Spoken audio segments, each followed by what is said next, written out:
Now to campaign 2020, the Bay Area is due for some attention from the Democratic presidential hopefuls with the Super Tuesday primary election just 5 days away. Former Vice President Joe Biden is scheduled to be in San Francisco Friday, and Senator Bernie Sanders plans a big rally Sunday afternoon in San Jose. Now, a new poll shows the Vermont senator with a big lead in California. The Change Research poll commissioned by KQED found 37% of likely Democratic voters favor Sanders.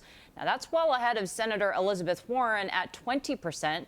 Third was Joe Biden, just edging out Pete Buttigieg. Joining me now for a look at the race, USF political science professor James Taylor. Thank you so much for joining us, Professor Taylor. Now, when you look at these poll numbers, is Bernie going to run away with California? I don't think he'll run away, but I think he will win significantly by a double-digit lead. Right now, all the polls show that everything is in Bernie's favor across the state of California.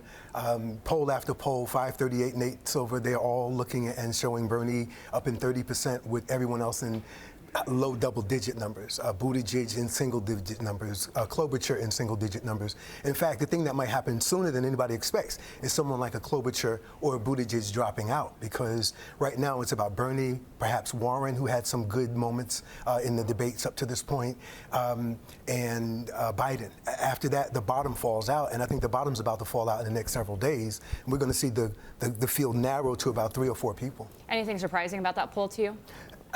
Just that some of the other people, like Buttigieg, doesn't seem to be polling well. That surprises me because he did well in other states. And again, California is a very progressive state. We have, some LGBT strongholds here, San Francisco, LA, and other places. So you would think there would be some affinity towards him politically. But that's one of the things about Pete Buttigieg that people don't appreciate. He's talking about what Bernie can't consolidate in terms of unity for a November win, when Pete Buttigieg can't get millennials to support him, and he can't get blacks, and he can't get gays and LGBT community to support him at the level that you would like for him to have, being an upstart, new insurgent candidate. Okay, speaking of, Biden just got an uplift in South Carolina. Yeah, James Clyburn. James Clyburn endorsement was very significant yesterday. I think it should be a game changer for Biden in the short term in South Carolina. But after South Carolina Super Tuesday, the problem with Clyburn's endorsement is it happened yesterday, and the voting's already been going on.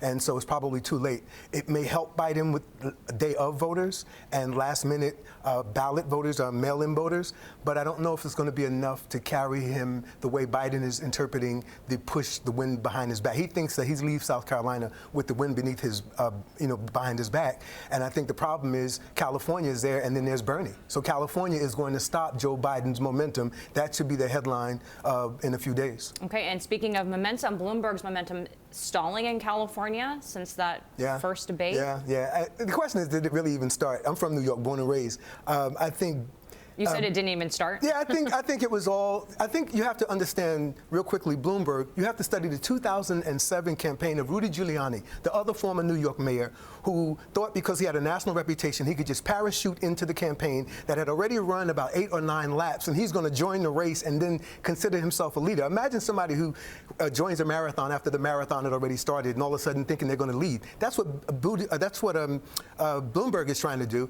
and that's exactly what Rudy Giuliani did in 2007. And it failed. Rudy Giuliani did the same thing. He waited and waited and waited, figured, I'm famous, I can drop my name in. When he did, by the time the Republican primary had gone on in 2007, Rudy Giuliani never recovered, and I think that's what we're watching with Bloomberg. He came in too late, did not respect the process.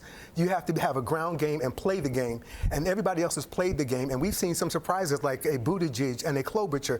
If Bloomberg had started out early and respected the process, he might be the front runner right now, but he thought, like Giuliani, I can just come on in because I'm from New York and I'll make my mark, and I think that's hurt him. All right, so last question for you. What happens after Super Tuesday? There's going to be a lot of turmoil, a lot of confusion over the next 5 to 7 days, I think, with the Democrats. But I also think it's part of the storm before the quiet. I think it's about to sort out. I think there's going to be a 3-headed party with Biden, Warren, and Bernie at the head. I think we're about to say goodbye to Buttigieg, and we're about to say goodbye to Klobuchar.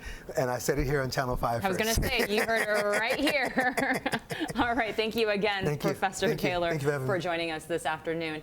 Now, California votes on Super Tuesday, March 3rd. That's just 1 week away. We've got your guide to all the candidates and the issues at kpix.com/campaign2020.